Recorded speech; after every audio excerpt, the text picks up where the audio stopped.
Hello साथियों, आज हम देखने वाले हैं जो पेडोलॉजी है। पेडोलॉजी में एक कंसेप्ट है भाषा विधि। तो भाषा विधि जो CTT एग्ज़ाम है हमारी दिसंबर महीने में होने वाली, तो उसमें भाषा विधि पे कम से कम 4 से 5 मार्क का क्वेश्चन पूछते हैं। तो भाषा विधि इस पेडोलॉजी में हमें सीखना है कि भाषा में क्या क्या आता है। भाषा में आता है लिखना, पढ़ना, बोलना, सुनना, यानी कि राइटिंग, स्पीकिंग। उसके साथ साथ आपका जो सुनना है, लिसन, ये आता है, स्पीकिंग आता है। तो सबसे पहले भाषा में जो कंसेप्ट है वो है व्याकरण अनुवाद। तो थोड़ा सा आपको यहाँ पे ध्यान में रखना है, जब भी आप कोई क्लास में पढ़ाते हो, बच्चों को पढ़ाते हो, तो व्याकरण अनुवाद विधि या फिर ग्रामर ट्रांसलेशन एक कंसेप्ट होता है व्याकरण। तो व्याकरण में थोड़ा सा आप देखेंगे तो व्याकरण में सिर्फ आता है वाचन यानी कि रीडिंग और लेखन, ये दो कंसेप्ट आते हैं। इसको इम्पोर्टेंस दिया है कि जो वाचन एंड लेखन है उसको इम्पोर्टेंस है। नो स्पीकिंग मतलब व्याकरण हम बोलते समय हम व्याकरण का कोई इस्तेमाल या फिर कोई उसके मायने नहीं रहते हैं। और जो व्याकरण जो है वो मातृभाषा से यूज़ करते हुए हम पढ़ते हैं, यानी कि आपकी जो कोई मदर टंग है उसका यूज़ करते हुए आप व्याकरण पढ़ सकते हैं। तो इसमें व्याकरण विधि में वाचन एंड लेखन को, यानी कि स्पीकिंग एंड राइटिंग को इम्पोर्टेंस दिया है। उसे ग्रामर ट्रांसलेशन मेथड कहा गया है। उसके बाद है प्रत्यक्ष विधि। प्रत्यक्ष विधि में क्या क्या किया जाता है, तो बोलना इम्पोर्टेंस है, यानी कि डायरेक्ट मेथड है। प्रत्यक्ष विधि को डायरेक्ट मेथड भी बोला गया है। यानी कि एक एग्जांपल है इंग्लिश टू इंग्लिश स्पीकिंग करनी, यानी कि कोई पर्सन है, वो दो आदमी है, डायरेक्ट इंग्लिश में बात करते हैं, तो ये प्रत्यक्ष विधि है। उसमें मातृभाषा नहीं यूज़ की जा सकती। जैसे हमारी मातृभाषा जो है मराठी, हिंदी, इंग्लिश जो कोई भी हो, हम ग्रामर पढ़ते समय या फिर प्रत्यक्ष विधि में हमारी जो लोकल लैंग्वेज या फिर मातृभाषा का उपयोग नहीं होता है, तो उसमें होता है डायरेक्ट मेथड, यानी कि इंग्लिश टू इंग्लिश स्पीकिंग, यानी कि बोलने को इम्पोर्टेंस दिया गया है। उसके बाद है श्रव्य विधि, उसी का ही ऑडियो लिंग्विनल मेथड कहा गया है। श्रव्य यानी कि सुनना, सुनो फिर बोलो। अभी ये श्रव्य भाषिक विधि है, यानी कि इसमें सुनना इम्पोर्टेंस है। श्रव्य यानी कि सुनना। और ये जो सुनो फिर बोलो, ये जो है कंसेप्ट, वो सेकंड वर्ल्ड वॉर के बाद इस्तेमाल की गई है। जैसे दो देशों के जो मिनिस्टर से बात करनी है, यदि आपको कोई भी फॉरेन कंट्रीज जैसे कि चाइना, रशिया से बात करनी है, तो उनके मिनिस्टर से बात करनी, तो ट्रांसलेटर वहाँ पे बैठे हुए थे, यानी कि वो भाषा को क्या करते हैं, ट्रांसलेट करते। जो मिनिस्टर बोलता है वो सुनता है ट्रांसलेटर, और उसके बाद वो ट्रांसलेट करते हुए सामने वाले जो भी देश है उसको बताता है। तो ये श्रव्य यानी कि सुनो फिर बोलो, ये मेथड है, ऑडियो लिंग्विनल मेथड है। उसके बाद है संप्रेषण विधि या फिर कम्युनिकेशन, इसे बोलना कहा गया है। बोलने का इम्पोर्टेंस है यहाँ पे। रीइंफोर्समेंट यानी कि पुनर्बलन पे यहाँ पे जोर दिया गया है। उसके बाद है जो समग्र भाषा उपागम, ये थोड़ा सा इम्पोर्टेंस है। अर्थ निर्माण करना, यानी कि समग्र भाषा, उसमें उपागम, अर्थ निर्माण करना। पूर्ण रूप से पढ़े, सबसे पहले तो पूर्ण रूप से पढ़े। जैसे कि आप कोई क्लास में पढ़ाते हो, तो कोई आप कंसेप्ट क्लियर करने से पहले बच्चों को एक माध्यम होता है, यानी कि कहानी आप बताते हैं या फिर कविताएं पूरी सुनाते हैं, तो ये जो है माध्यम है, वो कहानी है या फिर कविता है, वो बताते। उससे एक उन बच्चों को क्या मिलता है, अर्थ या फिर पूरा कंसेप्ट मिल जाता है। समग्र का अर्थ है पूरा, यानी कि पूर्ण। तो आप कहानी बताते हो या फिर कविता बताते हो, उससे उस बच्चों को पूरा कंसेप्ट मालूम हो जाता है। तो समग्र भाषा में आता है अर्थ निर्माण होता है। उसे टुकड़ों में नहीं पढ़ाया जाता, उसे क्या किया जाता है, डायरेक्ट पढ़ाया जाता है। पूर्ण रूप से पढ़ाते हैं, टुकड़ों में नहीं पढ़ाते। और शब्द का अर्थ यहाँ पे इम्पोर्टेंस है, यानी कि कोई शब्द है, कोई कविता है, उसमें कोई शब्द आता है तो उसका एक मीनिंग होता है, तो शब्द इम्पोर्टेंट है। उसके बाद है समग्र भौतिक प्रक्रिया, यानी कि टोटल फिजिकल रिस्पॉन्स।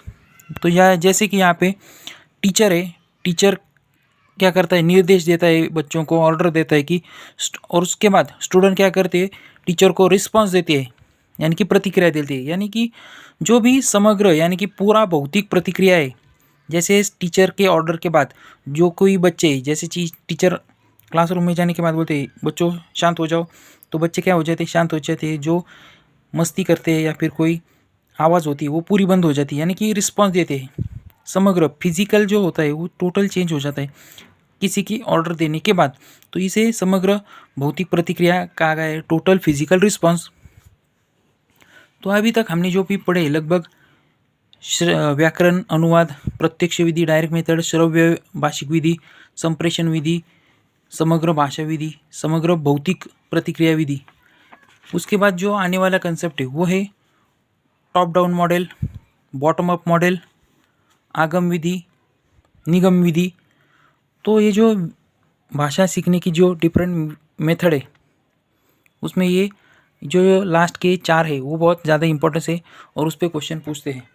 तो टॉप डाउन मॉडल मेथड, जिसमें सबसे पहले तो टॉप डाउन मॉडल हो या फिर बॉटम अप मॉडल हो, आपको एक चीज़ ध्यान रखनी है कि जो ध्वनि है, ध्वनि से शब्द बनता है, शब्द से वाक्य बनता है, वाक्य से विचार बनता है। यानी कि जो हमारे जो छोटे कंसेप्ट है वो है साउंड, यानी कि ध्वनि है, ध्वनि से आगे बढ़कर शब्द बनता है और शब्दों को जोड़ के वाक्य बनता है और वाक्यों को जोड़ के विचार आता है। तो ये बॉटम अप यानी कि नीचे से ऊपर तक जाता है। एक आपको ध्यान में रखना है, बॉटम अप में छोटी कंसेप्ट क्या है, ध्वनि, ध्वनि से शब्द बनते हैं, शब्द से वाक्य बनते हैं, वाक्य से विचार आते हैं। ठीक है। तो उसके बाद है टॉप डाउन, यानी कि ऊपर से नीचे, ऊपर से नीचे ये जो है वो है टॉप डाउन मेथड, यानी कि पूर्वानुभव होता है, संपूर्ण ज्ञान होता है, उसके बाद वाक्य आता है, वाक्य के बाद शब्द, शब्द और ध्वनि, यानी कि ऊपर से नीचे आना है यहाँ पे। तो उसे बोला गया है टॉप डाउन पूर्वानुभव। कोई बच्चे को पढ़ाई करने का या फिर एग्ज़ाम का अनुभव होता है, वो थोड़ा सा क्या करता है, दूसरों को संपूर्ण बताता है या फिर थोड़ा बहुत बोलता है, वाक्य आते हैं, उसके बाद शब्द आते हैं और ध्वनि, यानी कि ऊपर से नीचे। तो आपको बॉटम अप और टॉप डाउन में आपको पहले तो बॉटम अप मॉडल याद रखना है कि छोटी कंसेप्ट है ध्वनि, ध्वनि के बाद आता है शब्द, शब्द से वाक्य भी मिलता है, वाक्य से बनकर विचार आता है। इसी प्रोसेस को उल्टा करेंगे तो टॉप डाउन मेथड मिलेगी। उसके बाद है आगम विधि। जो CTET एग्ज़ाम है उसमें बहुत बार इस टॉपिक के ऊपर क्वेश्चन पूछते हैं। इंडक्टिव मेथड या फिर इंट्रोडक्शन मेथड बोलेंगे हम।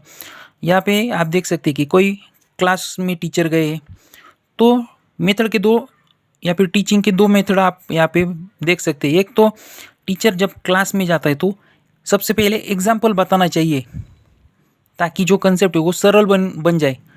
एग्जाम्पल बताना चाहिए, उसके बाद रूल बताना चाहिए और डेफिनेशन हो या फिर जो कोई आपकी कंसेप्ट या फिर संज्ञा है वो बतानी चाहिए। मतलब यहाँ में आगम विधि में शुरू में एग्जाम्पल देना चाहिए, सीधी सरल भाषा में बताना चाहिए। तो ये इंट्रोडक्शन मेथड या फिर इंडक्टिव मेथड भी कहा गया है आगम विधि, जिसमें एग्जाम्पल पहले बताना है, उसके बाद रूल या फिर कंसेप्ट वो बाद में, जो टफ पार्ट है वो बाद में आना चाहिए। उसके बाद है निगम विधि। अब निगम विधि थोड़ा सा आगम विधि की उल्टा है। आप इसको याद करने के लिए सोनू निगम को याद रख सकते हैं। सोनू निगम जो है वो क्या है, एक फेमस सेलिब्रिटी है, गायक है। वो क्या कर सकता है, डायरेक्ट गाना गा सकता है, बराबर, क्योंकि उसने क्या की प्रैक्टिस की है, उसका रियाज हो, आलाप हो या फिर जो गाना गाने की जो पद्धत है उसकी प्रैक्टिस है, वो डायरेक्ट गाना गा सकता है। लेकिन हम जो लोग हैं वो गाना नहीं गा सकते क्योंकि हमारी प्रैक्टिस नहीं है।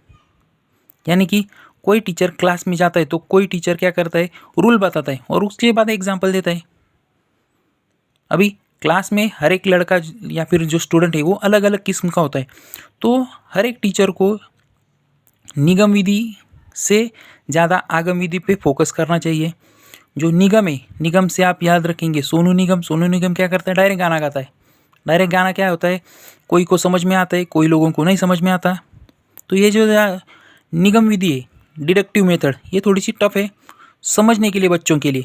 तो आपको प्रेफर जो है, आप भविष्य में बनने वाले टीचर है तो आगम विधि बतानी चाहिए, जिसमें आपको एग्जाम्पल बताना है, उसके बाद रूल बताए और डेफिनेशन या फिर जो कि संज्ञा है या फिर कंसेप्ट है वो बताना चाहिए। निगम विधि, निगम से आप रखेंगे सोनू निगम। निगम आया, डायरेक्ट गाना गाया, कोई बच्चों को नहीं समझ में आया, कोई को समझ में आया, यानी कि सोनू निगम, निगम से ये डायरेक्ट रूल बताया, रूल से एग्जाम्पल तक गया। ठीक है, सरल भाषा नहीं इस्तेमाल की गई निगम विधि में, आगम विधि में सरल भाषा का इस्तेमाल हुआ है। तो भाषा विधि जो हमारा हिंदी पेडालॉजी का एक कंसेप्ट है, 4 से 5 मार्क के जो क्वेश्चन आते हैं, तो ज़्यादातर top down method, bottom up method, आगम विधि या फिर निगम विधि, समग्र भाषा विधि, इन 4-5 पे कंसेप्ट भी बहुत ज़्यादा पूछते हैं। तो थोड़ा सा आप क्या कर सकते हैं, इसका स्क्रीनशॉट भी ले सकते हैं। तो हमने जो ये यूट्यूब चैनल शुरू किया है, जिस पे हम जो CTET एग्ज़ाम ओरिएंटेड जो भी कंसेप्ट है, सीधी सरल भाषा में ज़्यादा से ज़्यादा आपको जो एग्ज़ाम के लिए प्रिपेयर करने के लिए स्टडी मटेरियल प्रोवाइड करेंगे। जितना भी हमसे बन पड़े हम क्या करेंगे, आपको अच्छे से अच्छा डाटा प्रोवाइड करेंगे। तो आप हमारे चैनल को लाइक करें, शेयर करें, सब्सक्राइब करें, ताकि हमको मोटिवेशन भी मिलता रहे और जो आने वाली जो नए नए कंसेप्ट है वो आपको मिल सके। Thanks for watching our video. जय हिंद, जय भारत।